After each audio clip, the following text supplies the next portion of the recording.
अरे भाऊ कुठे गेलता मला सोडून तू? अरे भाऊ, तुमच्या घरचे तुम्हाला शोधतात आणि पोलिस पण तुम्हाला शोधायला लागलेत.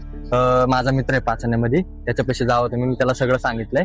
आणि हा, तिकीट मी काढलेले आहेत तुझे, आणि हे घे थोडेसे पैसे ठेव. आणि हा, काय लागलं तर मला बिंदास फोन कर, मी आहे त्यासोबत. फक्त एवढेच की कुणाचे फोन उचलणार काय.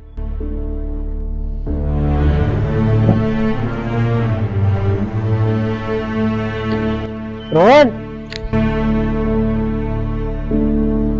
थँक्यू बाबा.